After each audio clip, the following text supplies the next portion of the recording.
Bismillahirrahmanirrahim. Assalamualaikum warahmatullahi wabarakatuh.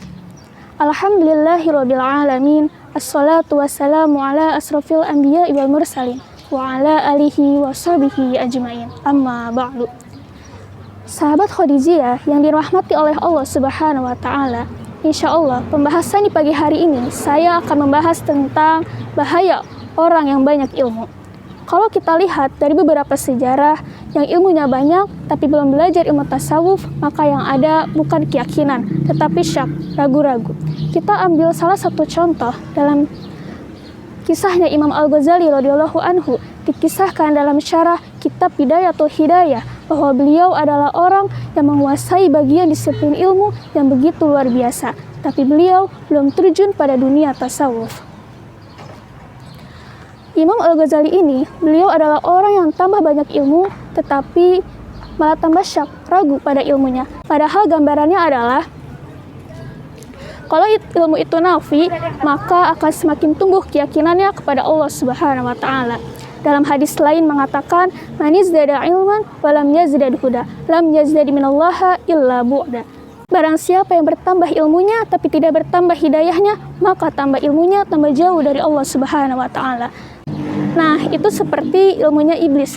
Jadi, iblis itu pintar loh sahabat sekalian, tetapi ngebelenyang. Kenapa? Karena hatinya kotor. Begitupun manusia, kalau belajar banyak ilmu, tapi kalau hatinya kotor, gak belajar ilmu tasawuf, maka yang ada ilmunya seperti iblis. Jadi ilmunya untuk menipu.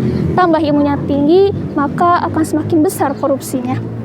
Nah, kita kembali lagi kepada kisahnya Imam Al-Ghazali. Imam Al-Ghazali ini, beliau adalah orang yang tidak mendapatkan keyakinan dalam batinnya, tetapi malah yang ada adalah dalam batinnya itu adalah syak, ragu-ragu. Nah, maka pada akhirnya Imam Al-Ghazali sewaktu-waktu melakukan sholat berjamaah dengan sang adiknya yang bernama Ahmad Al-Ghazali. Nah, ketika itu Ahmad Al-Ghazali merasa tidak sah ketika diimami oleh sang kakaknya. Setelah selesai sholat, maka Ahmad Al-Ghazali melakukan pengulangan sholat atau yang dinamakan dengan sholat mu'adah. Nah, setelah itu Imam Al-Ghazali melihat itu dengan hati yang marah dan cepat tersinggung, maka pergilah Imam Al-Ghazali menghampiri sang ibunya. Ketika itu ibunya pun memanggilnya Ahmad Al-Ghazali untuk disidang oleh ibunya. Nah, ketika itu lalu Ahmad Al-Ghazali berkata, "Ya, aku melakukan mu'adah, aku melakukan pengulangan salat kembali karena aku merasa tidak sah ketika diimami oleh sang kakakku." Nah, di situ wajah Imam Al-Ghazali itu merah dan ia berkata, "Hai adikku, kenapa engkau melakukan mu'adah dan kenapa engkau merasa tidak sah?" Lalu Ahmad Al-Ghazali menjelaskannya kembali, bahwa aku ketika sholat melihat 3 gamismu itu belum berdarah. Nah, lalu kata Imam Al-Ghazali kepada sang adiknya, "Ini gamisku yang aku pakai tadi sholat, tidak ada darah sedikit pun." Lalu Ahmad Al-Ghazali menjelaskannya kembali, bahwa darah yang aku maksud adalah darah hakikat. Aku diperlihatkan mata hatiku melihat 3 gamismu itu belum berdarah. Kenapa? Karena kamu dalam sholat itu ternyata hatinya dari takbiratul ihram hingga salam tidak mengagungkan Allah, tetapi hatimu sibuk dengan karanganmu yang belum tuntas. Nah, kebetulan Imam Al-Ghazali itu sedang membahas bab haid, bab darah. Nah, di situ Imam Al-Ghazali langsung ia merasa apa yang ia lakukan terhadap salatnya itu ternyata bukan merasakan hudurul qalbi ma'allah, hadir hatinya bersama Allah, mengagungkan Allah sepanjang salatnya, tetapi ia ingat dengan karangan ia yang belum tuntas tersebut.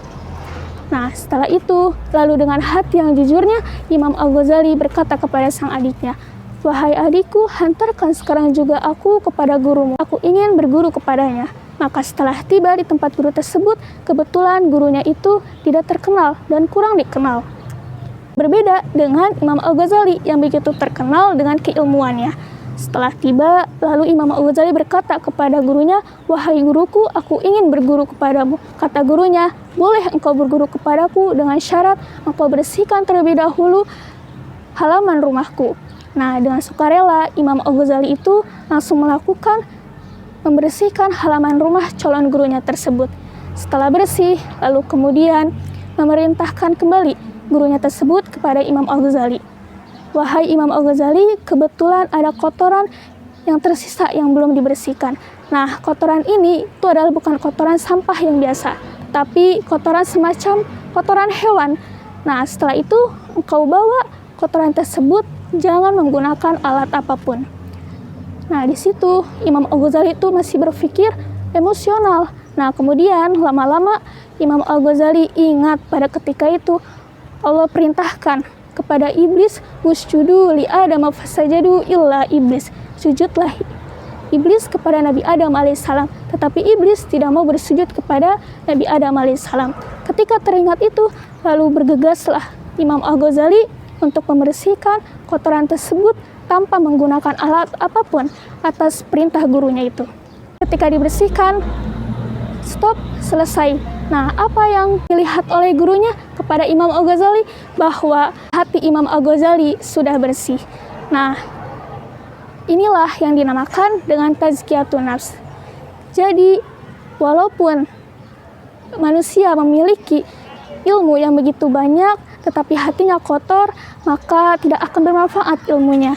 Tidak akan mendapatkan keyakinan dan tidak ada rasa takut kepada Allah Subhanahu wa Ta'ala. Dalam hadis lain mengatakan, "Innama yakhsyallaha min ibadihil ulama." Sesungguhnya yang takut kepada Allah adalah al-ulama.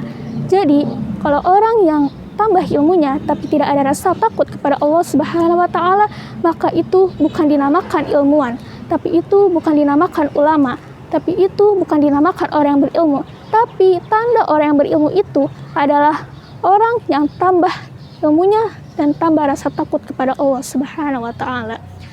Setelah itu, maka pada akhirnya Imam Al-Ghazali diperbolehkan pulang oleh gurunya. "Engkau boleh pulang." Maka disitulah Imam Al-Ghazali mendapatkan ilmu yang begitu luar biasa. Lalu ia sampaikan kepada murid-muridnya bahwa aku telah mendapatkan ilmu yang begitu berharga. Dan apa-apa yang aku ajarkan kepada kalian di tempat ini, maksudnya itu madrasah, pondok pesantren, seperti main anak kecil saja. Jadi dalam belajarnya, mengajarnya, seperti main anak kecil saja, tidak dengan hati yang bersih, tidak dengan hati yang ikhlas. Dalam belajarnya, dalam berdakwahnya, maka disinilah sekarang aku mendapatkan ilmu yang begitu berharga dan berkualitas. Nah, itulah ilmu tasawuf yang mampu membersihkan hati, jiwanya seorang manusia, seperti kisahnya Imam Al-Ghazali. Nah, jadilah ilmu Imam Al-Ghazali itu menjadi nafi, bermanfaat. Kenapa? Karena cahaya Allah itu akan masuk kepada hati yang bersih. Nah, kalau dalam kitab Hikam yang dikarang oleh Syekh Ibnu Athaillah Sakandari, bahwa cahaya Allah itu akan masuk ke dalam hati jika hatinya bersih, udkhulu fil qalbi. Tapi kalau hatinya masih ada gambaran dunia, ada penyakit hati, maka cahaya Allah itu akan melesat, akan kembali ke asal mula, akan kembali kepada Allah. Karena dalam hatinya itu masih ada gambaran-gambaran dunia. Nah, inilah pentingnya kita mempelajari ilmu tasawuf, proses tazkiyatun nafs, pembersihan jiwa.